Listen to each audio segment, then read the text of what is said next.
Assalamualaikum warahmatullahi wabarakatuh.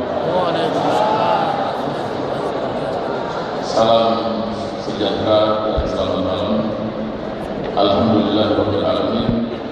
Wassalatu wassalamu ala asyrofil anbiya'i wal mursalin sayyidina wa nabiyina wa habibina Muhammad wa ala alihi wa sahbihi ajma'in. Yang saya hormati Saudara Gubernur Provinsi Jawa Timur beserta Wakil Gubernur, yang saya hormati Saudara Kapolda Jawa Timur serta seluruh jajaran yang hadir pada malam hari ini,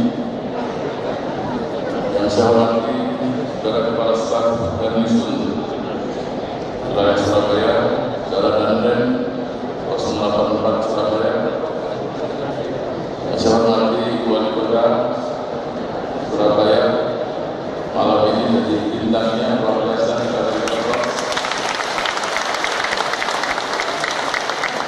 Setelah berjumpa pasti bersama-sama Saudara Gubernur, Wakil Gubernur, dan seluruh majelis ulama, tokoh masyarakat untuk mengembalikan wilayah Jawa Timur dan Kota Surabaya menjadi yang bersih, wilayah yang benar-benar kembali kepada fitrahnya. Ini yang kita dapatkan. Yang saya hormati Ketua MUI, Ketua PWNU Jawa Timur, Ustadz Fadil, yang hadir pada malam hari ini, Kiai Haji Mutawakkil Allah. Yang saya hormati teman-teman dari Kementerian Sosial yang bergabung pada malam hari ini secara Eselon 1, Eselon 2. Yang saya hormati para tokoh masyarakat, para ulama, dan seluruh hadirin, wabil khusus saudara-saudara kita yang tadi menandatangani dan mengungkapkan deklarasi ini yang kita berikan apresiasi.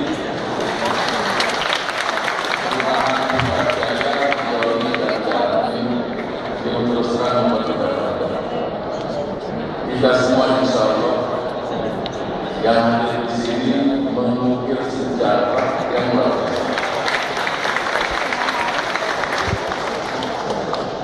Yang saya dengar dulu ini umurnya sudah 100 tahun. Jadi kalau orang itu sudah usia, jadi memang sudah wajar untuk innalillah wa inna ilaihi raji'un selesai. Yang mesti dipertahankan adalah sesuatu yang memberikan dampak yang positif untuk bangsa, yang membawa kepada kerusakan akhlak, yang membawa kepada dekadensi moral, yang membawa kepada pertumbuhan anak-anak yang tidak sehat, bahkan yang menuju kepada pelanggaran hak asasi manusia. Kita harus melakukan. Innallaha la yughayyiru ma biqaumin hatta yughayyiru ma bi anfusihim. Kalau Allah Subhanahu wa taala tidak akan mengubah nasib satu bangsa, satu masyarakat, kecuali masyarakat mau berubah. Ya, hal-hal tersebut. Perubahan yang untuk positif ya pasti harus dilakukan. Kalau kita ingin bangsa kita ini, negara kita ini juga diperhitungkan oleh bangsa-bangsa lain. Di Tiongkok itu tidak punya agama. Di sana tidak ada lokalisasi prostitusi. Dan masyarakat kita kan masyarakat agamis. Memang ini sudah terjadi 100 tahun yang lalu sudah terjadi dan terjadi masalah. Tetapi yang tidak kalah penting adalah apa yang mesti kita berikan kepada saudara-saudara kita setelah mereka melakukan deklarasi tersebut. Saya sangat senang akan memberikan apresiasi semangat dari pemerintah provinsi, kabupaten dan khusus Kota Surabaya yang begitu serius untuk memberikan kesempatan untuk saudara-saudara kita, wanita harapan dan masyarakat yang ada di situ. Kementerian Sosial sejak 2 tahun yang lalu, sejak workshop Juni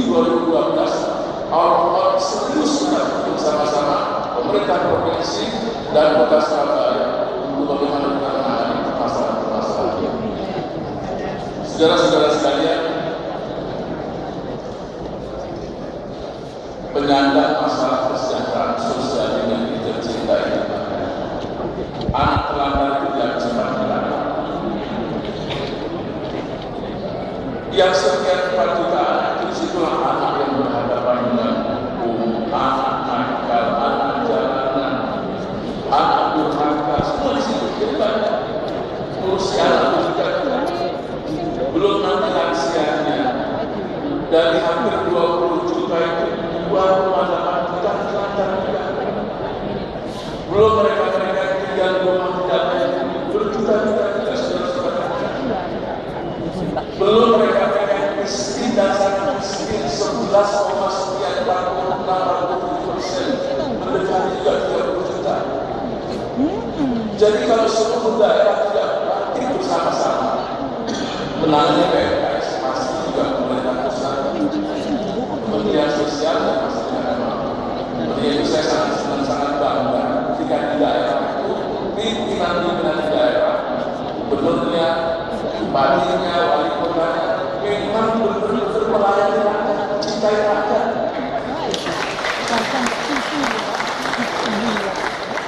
Ini yang ditunggu kalau berdiri bangsa kita itu berjuang tanpa pamrih, tidak menanti ucapan terima kasih.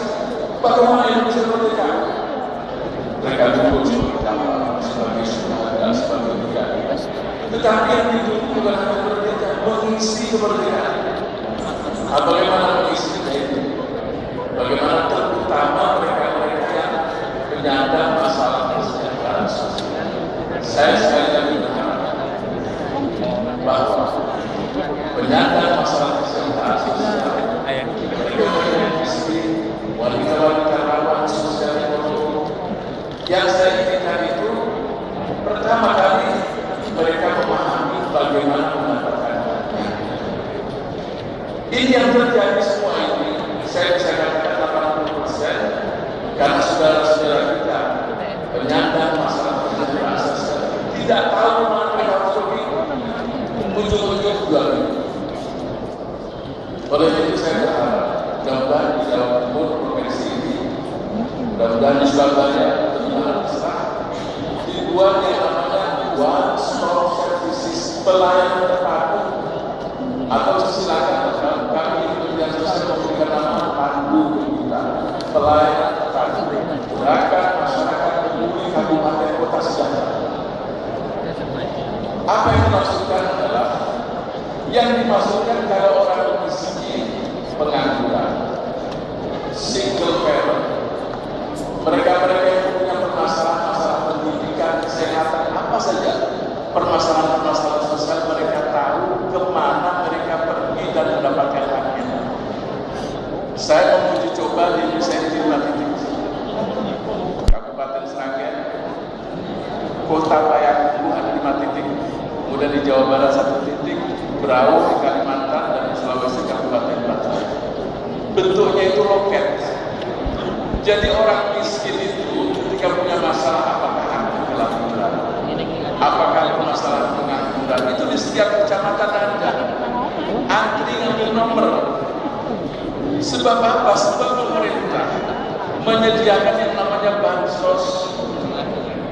Ada bantuan siswa miskin, kemudian program keluarga harapan, kemudian prastin, kemudian pemberdayaan mereka-mereka yang miskin, kemudian juga bantuan untuk rumah yang tidak layak menjadi layak, kemudian jaminan kesehatan untuk mereka-mereka yang miskin yang jumlahnya 86 juta.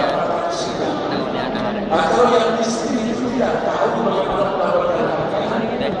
Saya tidak mengatakan yang kegagalan ini tidak perlu sosialisasi sehingga barang-barang terpaksa. Saya memberikan apresiasi kepada saudara guru yang 500 yang miskin, yang rumahnya mungkin tidak layak huni, tapi bertahan itu sudah mendekati 75%. Ini luar biasa. Tapi tidak perlu saudara Pak. Sering saya bangga ada seperti mahasiswa di kampus Pertama, agar dia sukses dan mampu untuk lulus pemahaman. Fahmi soal nisfu jawab. Memahami soal itu 50% dari jawaban. Nah, orang yang miskin ini penyandang masalah ketika memahami kemana dia harus pergi. Jadi titik-titik yang kita lakukan itu yang namanya dinas sosial kesehatan satu atap seperti ruangan ini yang selalu ada seperti yang hampir. Dan ada satu relawan, ada relawan kita yang sangat baik. Saya terus terang dengan beberapa negara sukses dan berhasil. Itu saja. Saya tanya jumlah relawannya berapa? Berkata-kata di atas 100.000. Jadi contoh umpamanya seseorang pengangguran datang ke loket nomor 11. Saya nganggur, saya mau kerja. Loket ini kerjasama dengan dunia usaha. Oh, ada pekerjaan yang seharinya 50.000, 40.000. Oh, saya nggak mau, saya mau yang kerja di sabar. Ini syarat-syaratnya. Yang penting yang kita inginkan adalah yang miskin tahu bagaimana mereka mendapatkan. Sebab ketika kita tanya mereka-mereka yang melakukan hal tersebut, berjuang diri, berpartisipasi ujung-ujungnya mau biaya mau kesehatan itu sudah disiapkan. Pemerintah provinsi, kabupaten, kota ada semua. Sekali lagi saya sangat bahagia sekali malam ini. Kerja keras yang direkon, yang ihsan, yang direncanakan dengan bagus pasti juga akan sukses. Sekali lagi saya ucapkan terima kasih pada Gubernur Provinsi Jawa Timur serta Jajaran khusus Tuan Kota dan seluruh jajarannya.